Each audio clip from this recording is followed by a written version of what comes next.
What really caught my attention was this idea that skeptics often say that the reason why they don't believe in UFOs is that you can't scientifically verify it, since it's not a phenomenon that is repeatable.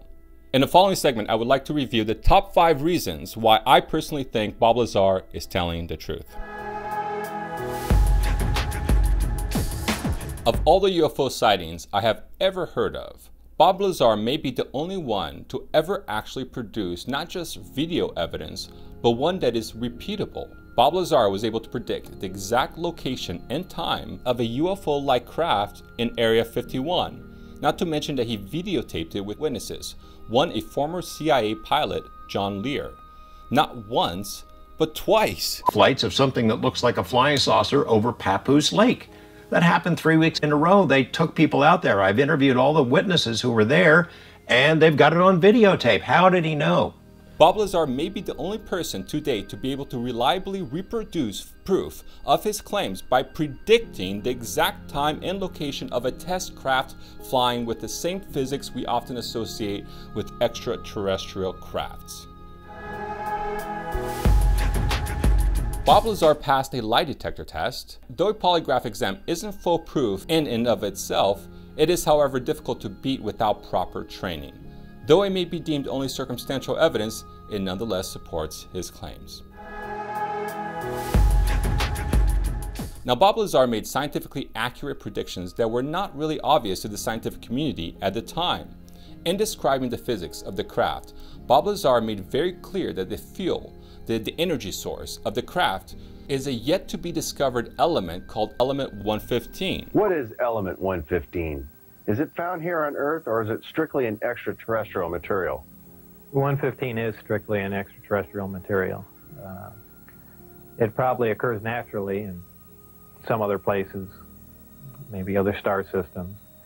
I believe the Heavy Ion Research Lab in Darmstadt, Germany, has reached element 112 recently.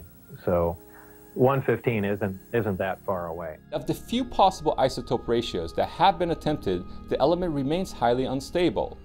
However, upon examining a physics forum, I was surprised to see that there was a thread on the theoretical gravitational limitations of elements.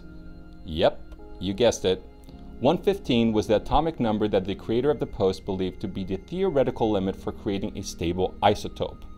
And no, he did not mention Bob Lazar in the thread.